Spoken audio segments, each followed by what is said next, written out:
Hoje eu pensei em falar com os irmãos sobre algo que nós conversamos sexta e sábado aqui sobre as Escrituras. O texto que eu quero ler com vocês, a segunda carta de Pedro, no capítulo 1, a partir do verso 16. Nós vivemos uma época de uma espiritualidade muito individualista.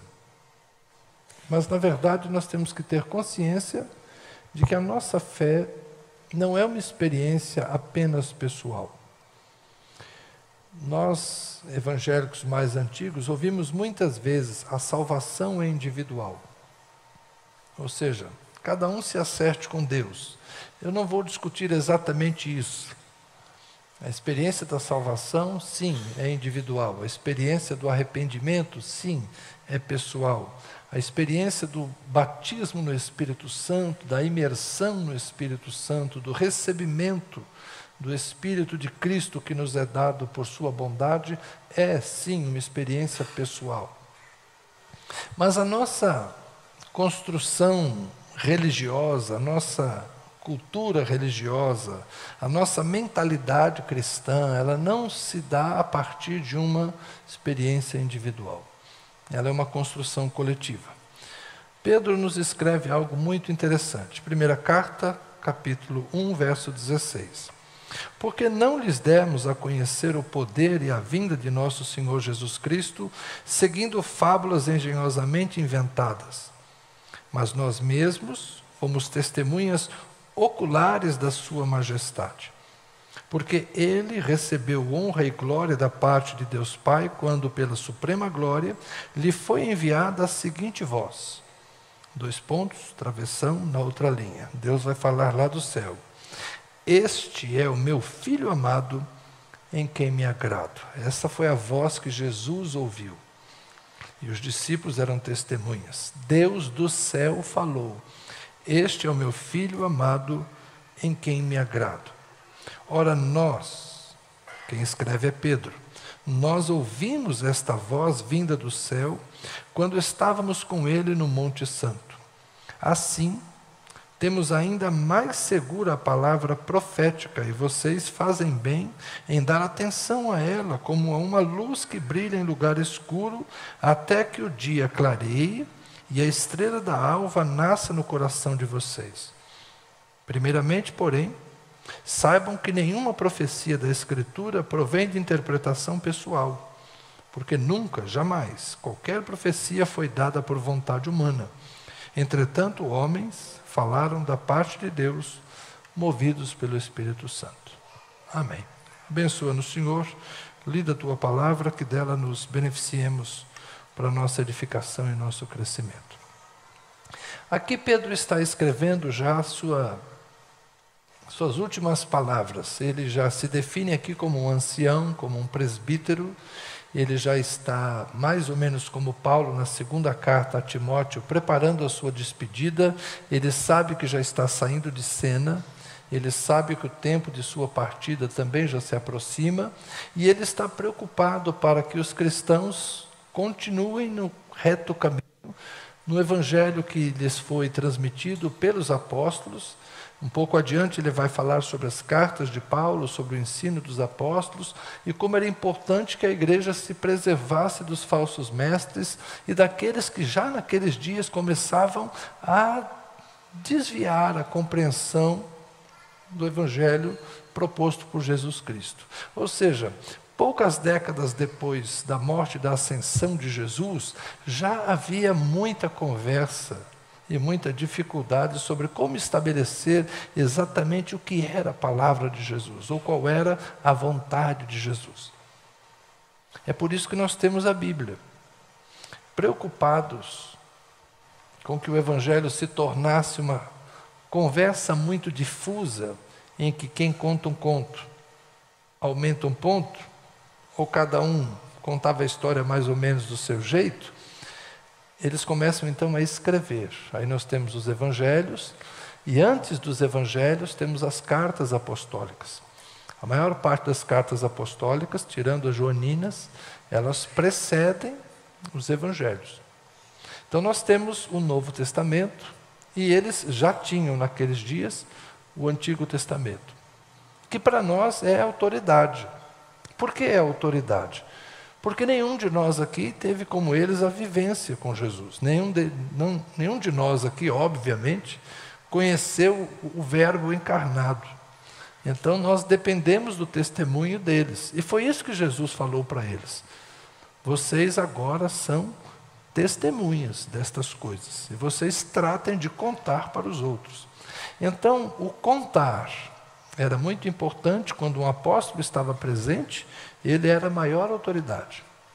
Imaginem uma igreja cristã se reunindo em qualquer cidade. Escolha qualquer cidade aí que você quiser, do mundo antigo, Damasco. Chega um apóstolo. Quem é que vai falar na reunião? É o apóstolo. Por quê? Porque o apóstolo andou com Jesus. Estou dizendo um apóstolo daqueles dias, tá? Não os de hoje. Ok? Ele andou com Jesus, então ele vai falar com autoridade. Mas suponhamos que o apóstolo é idoso, está lá cansado, está lá sentado, e alguém começa a contar a história. Um dia estava Jesus e passando lá por Jericó, então o Nicodemos subiu na figueira para ver Jesus. O apóstolo faz assim. Pois não, apóstolo, eu falei alguma coisa errada? Não foi Nicodemos que subiu na figueira, foi Zaqueu. Então, corrigindo, Zaqueu subiu na figueira. Mas por quê? Porque o apóstolo estava lá. É mais ou menos quando os outros estão pregando aqui. Eu já falei para eles, vocês prestem atenção em mim. Se eu estou lá no banco, quietinho, e eu estou assim, eu estou ouvindo o que você está falando. Está interessante, está bom, estou gostando. Mas se eu estiver assim...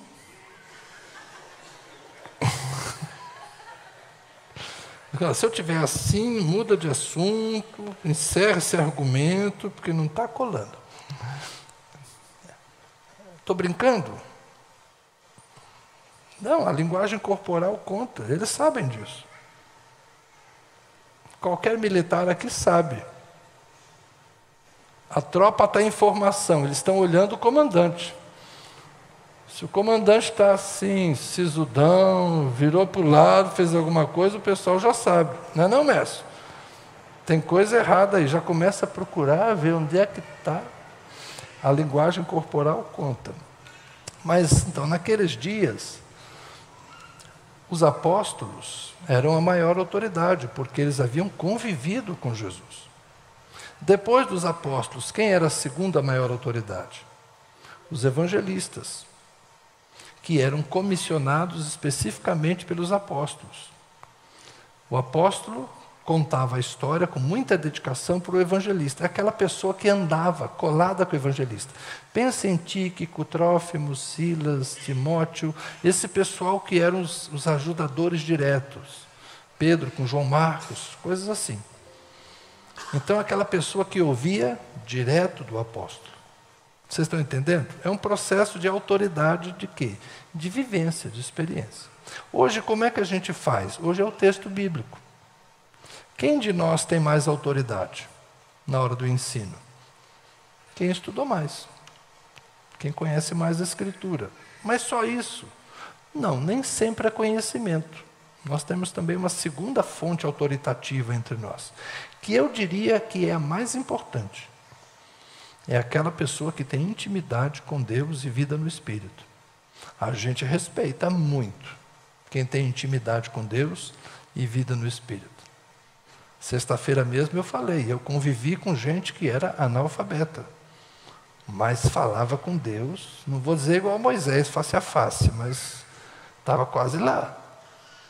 Então, o conhecimento bíblico é uma forma de autoridade, mas também a vida piedosa, a vida santa, a intimidade com Jesus. Pessoas assim, a gente respeita. E não é assim na prática que funciona? Então nós construímos a nossa fé, nós construímos a nossa consciência religiosa, a nossa cultura religiosa, baseado nessas duas vertentes muito fortes. O testemunho dos apóstolos por meio das Escrituras e o testemunho do Espírito na vida da igreja. Quem tem ouvidos, ouça o que o Espírito diz à igreja. Aqui nós temos Pedro falando da sua experiência. Ele falando, eu estive no monte, é o Monte da Transfiguração, Marcos capítulo 9, Pedro, Tiago e João estavam com Jesus, no alto do monte Jesus foi transfigurado, e ali apareceram Moisés e Elias e conversaram com Jesus. O que eles conversaram? Não sabemos. Quem estava lá não escreveu. Nem sei se eles ouviram, Pedro, Tiago e João. Não sei se eles ouviram. Se ouviram, não escreveram. Então nós não sabemos nada da conversa. Mas nós sabemos que Moisés e Elias, de uma forma transcendente, apareceram lá. Eu costumo dizer que, para mim, não foi que eles desceram. Foi Jesus que deu uma entrada lá no portal do céu. Porque Elias foi arrebatado, Moisés, tenho lá minhas dúvidas se ele de fato morreu, né?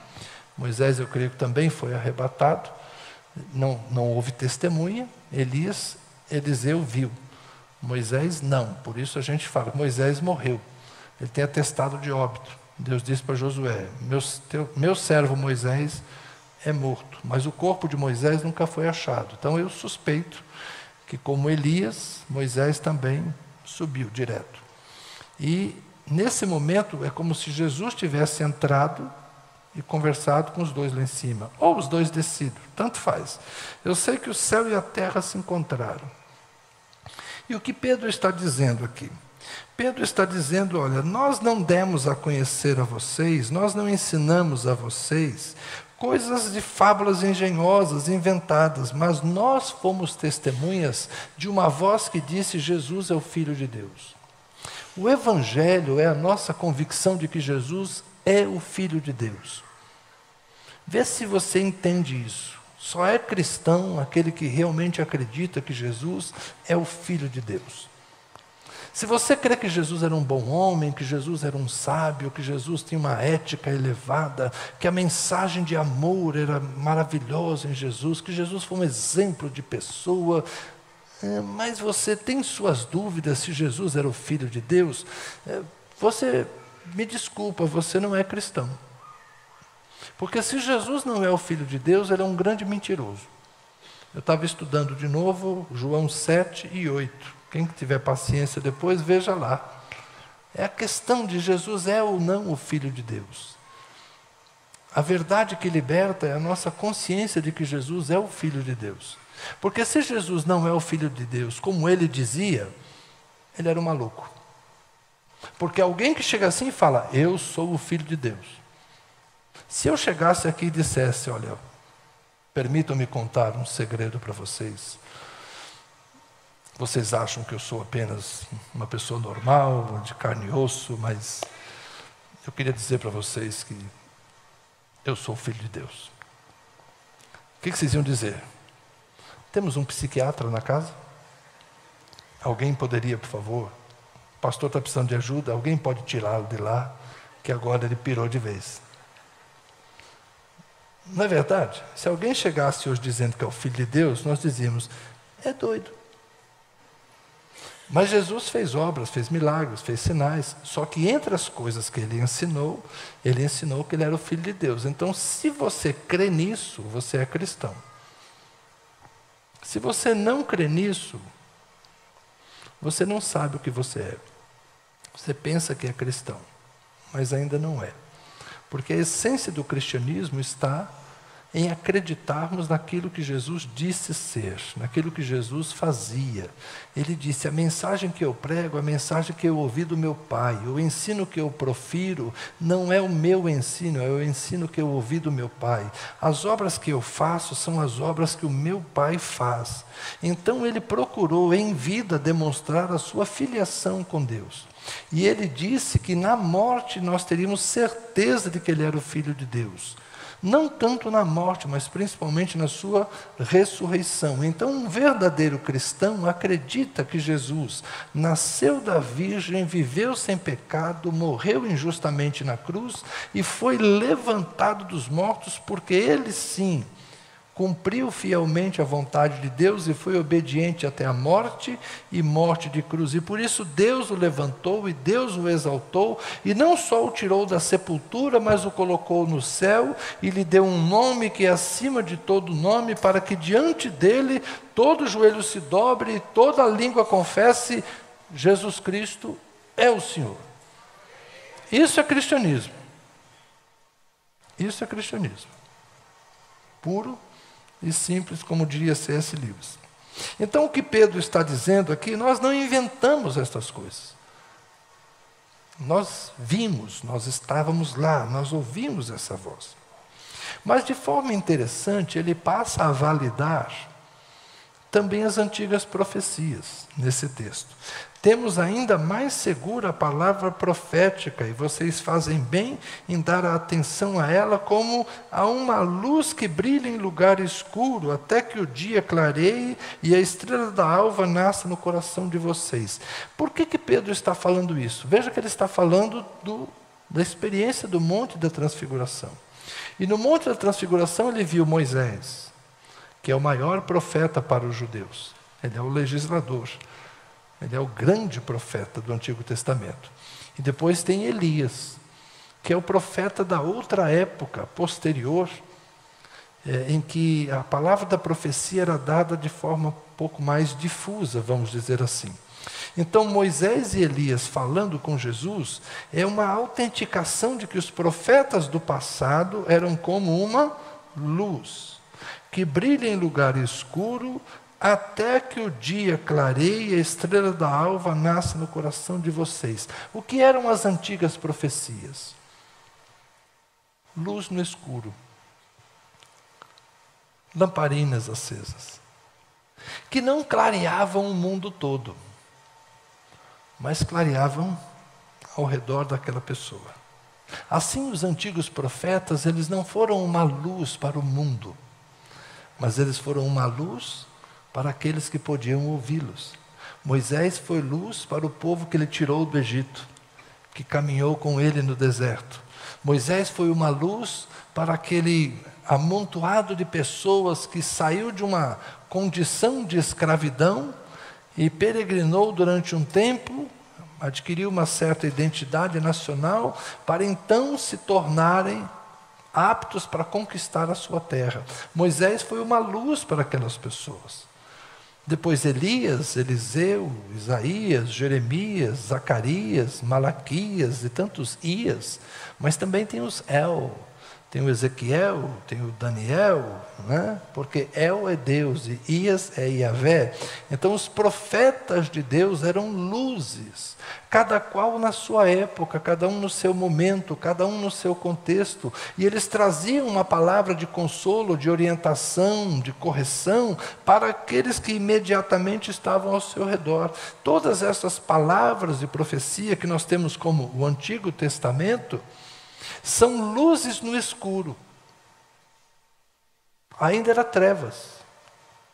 Assim diz a poesia profética: eis que as trevas cobrem a terra e a escuridão os povos.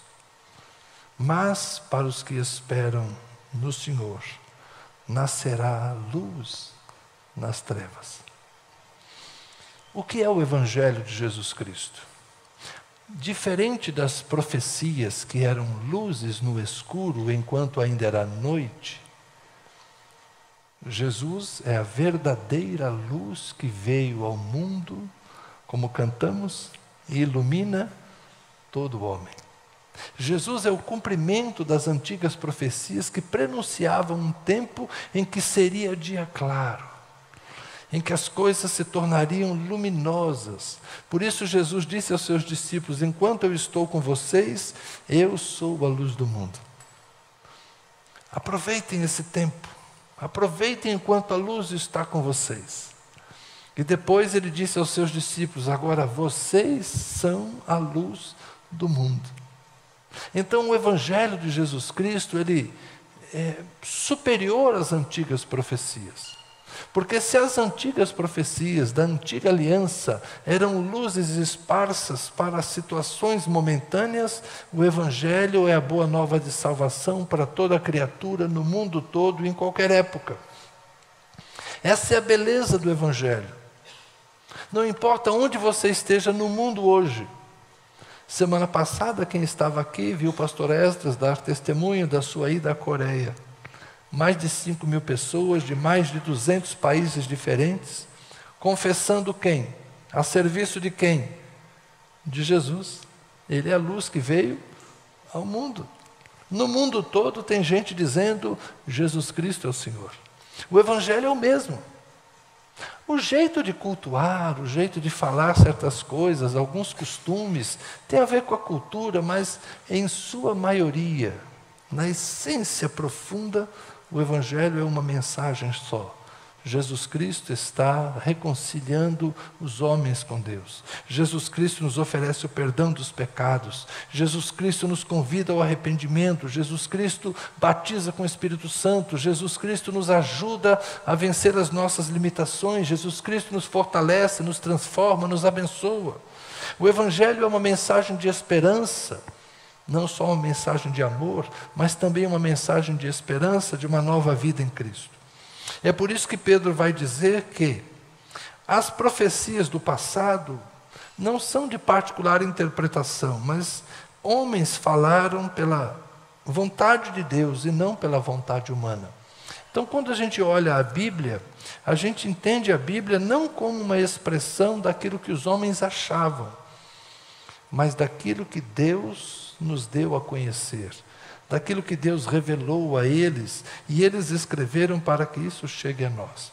Então nós temos profundo respeito pela Escritura, porque é o testemunho de gente que conheceu a Deus. Sejam os antigos profetas, Moisés, Elias, Isaías, Jeremias, seja Jesus, a grande revelação de Deus ao mundo. Nós nos curvamos diante da revelação que nos é trazida por meio deles. Nós não construímos a nossa religião por nós mesmos. Nós estamos construindo sobre fundamentos já colocados anteriormente. E o que eu quero dizer para você hoje? Não há espaço para a individualidade na experiência com Deus. Talvez a gente até pense de forma arrogante, eu e Deus nos entendemos. Mas Deus nunca tratou assim a humanidade. A menos que você se ache realmente uma pessoa tão especial, que Deus vai tratar com você mais ou menos no nível que tratou com Abraão e com Moisés. Meu amigo, você é o cara. Porque de Abraão, Gênesis 12 diz que Abraão estava lá na terra dele, Deus apareceu para ele e diz, Abraão, sai da tua casa, da tua parentela, e Deus faz uma proposta para Abraão. Moisés é um caso assim meio parecido, mas não tão igual, porque Moisés está lá cuidando dos rebanhos do sogro, e Deus aparece lá numa chama de fogo que não se apaga, e Moisés fica curioso, que raio de fogo é esse?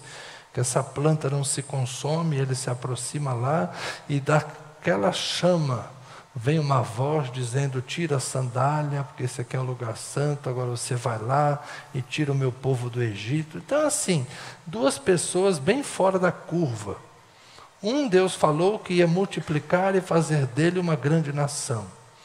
E o outro Deus chamou para tirar uma grande multidão lá que estava escravizada no Egito e colocar na terra prometida. Se você acha que está nesse nível, você tem que ter uma missão muito especial. Muito especial. Os apóstolos não foram assim. Os apóstolos já foram inseridos numa comunidade. Jesus foi chamando um, chamando o outro, e eles foram convivendo. voltamos ao The Chosen, né? Aquele ambiente do The Chosen é muito legal. Eu não consigo assistir, gente, eu tento, mas eu sofro muito com essas adaptações do texto bíblico. Mas assim, o ambiente é muito interessante. A Igreja de Jesus Cristo nunca foi formada por indivíduos solitários. A Igreja de Jesus Cristo é uma construção de coletividade. O Evangelho ele foi manifestado a grupos de pessoas. A salvação, em geral, ela foi sendo manifestada na coletividade. Temos raríssimas exceções. O eunuco, em Atos capítulo 8, a caminho da África, Filipe é enviado para evangelizar uma pessoa, que provavelmente não estava sozinha. Ele devia estar viajando acompanhado com pessoas. Mas o texto fala da conversa de Filipe com ele. Na casa de Cornélio, Atos capítulo 10, o Espírito desce sobre toda a casa de Cornélio. Os 12 que estão, Atos 18, se me falha a memória, os 12 de Éfeso que se encontram com Paulo. Ali também o Espírito desce sobre todos. Samaria, Atos capítulo 8, o Espírito desce sobre todos. Pentecoste, Atos capítulo 2, o Espírito desce sobre todos. Então Deus age na coletividade. Deus fala na coletividade. E Deus nos ensina na coletividade. Por isso Pedro mesmo está nos dizendo: eu fui testemunha e eu estou dizendo a vocês o que eu ouvi. E os profetas também falaram e nós devemos considerar o que eles falaram. Porque nenhuma profecia das antigas e nem os evangelhos são propriedade de homens, mas são palavra de Deus que nos foi dada. Por isso eu e você não podemos desprezar a mensagem que do céu nos foi enviada. Eu sei que não é a mesma coisa que Pedro, está lá com João, Tiago, Jesus, vendo aquela cena, Moisés e Elias, escutar uma coisa que troveja lá do alto.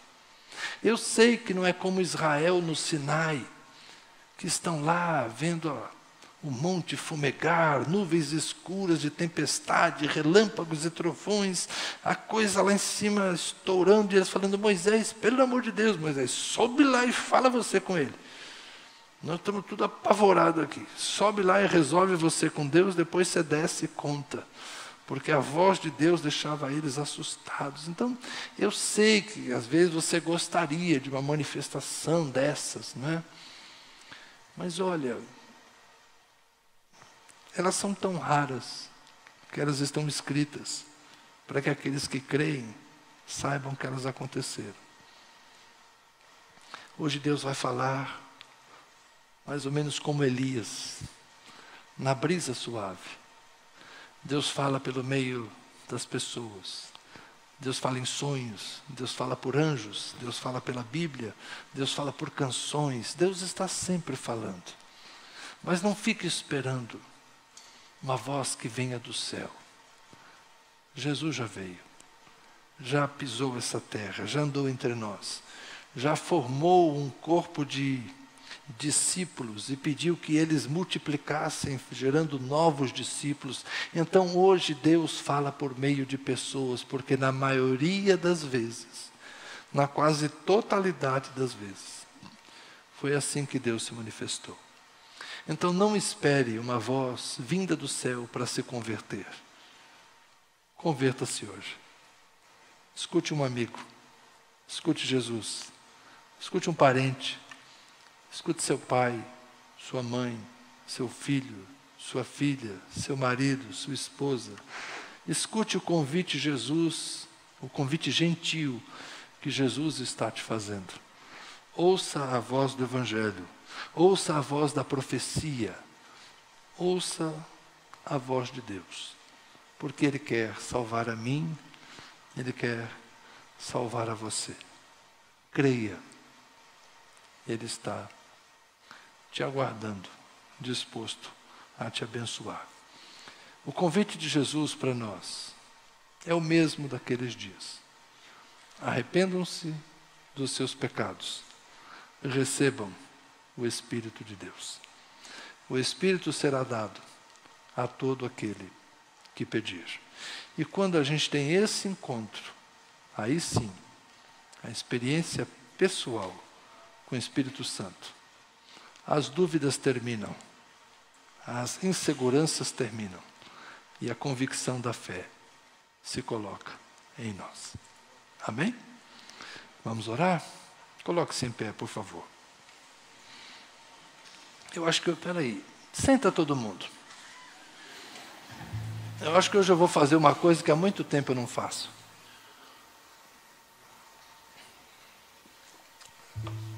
Durante alguns séculos, ou melhor, algumas décadas, se construiu a teologia do apelo.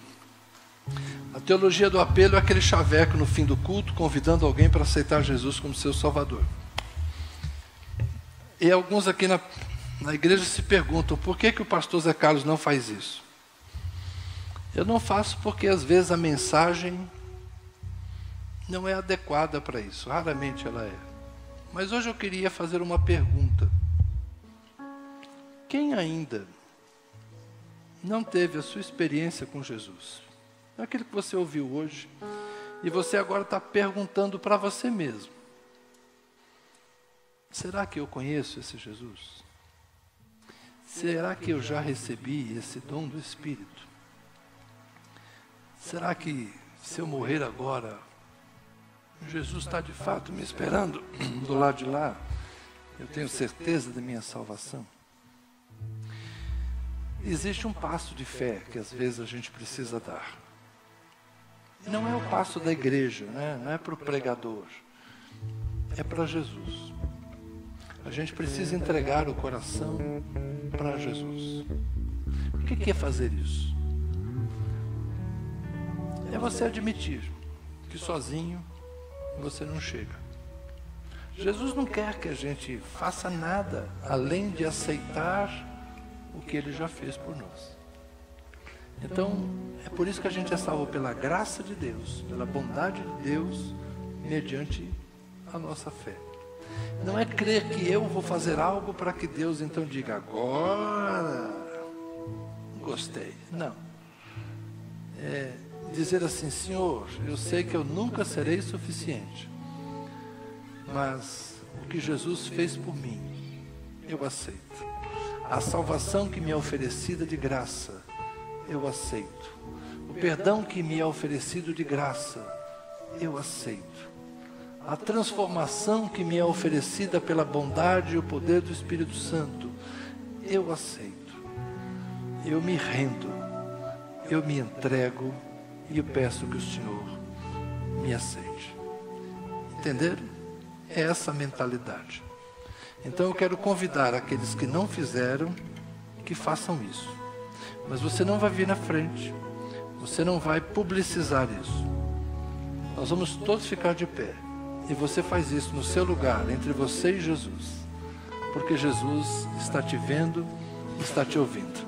Se você quiser entregar seu coração a Jesus, faça isso agora. Se você quer dizer a Jesus, eu me rendo, eu me entrego, eu sou teu, faça isso agora. Senhor Jesus, eis aqui homens e mulheres, eu, crianças, adolescentes, anciãos, nós estamos aqui, Senhor, reconhecendo que a vida, a luz, a verdade já se manifestaram nessa terra por meio de Jesus Cristo, nosso Senhor. Nós reconhecemos, Jesus, que Tu és o Salvador. Nós reconhecemos que Tu és o Filho de Deus. Nós reconhecemos que em Ti temos o perdão dos nossos pecados. Nós confessamos os nossos pecados e pedimos perdão por eles.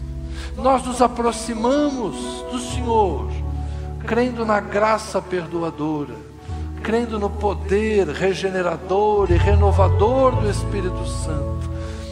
Nós nos aproximamos do Senhor confiando na Tua bondade, confiando no Teu amor, na graça misericordiosa do Senhor.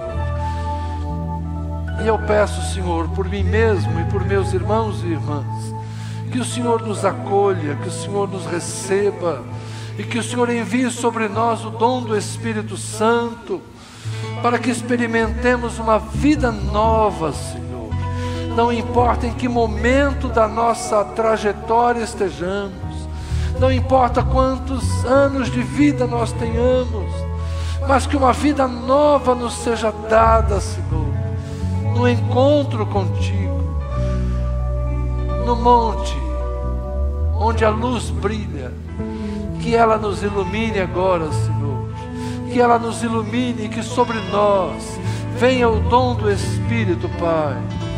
Oro por todos, oro por mim mesmo, rogando que a graça do Senhor nos seja dada, para que experimentemos, Senhor, essa nova vida em Jesus Cristo. Que o Senhor nos abençoe, que o Senhor nos ilumine e que nós possamos, de fato, experimentar Cristo, o Verbo vivo que está entre nós. Amém.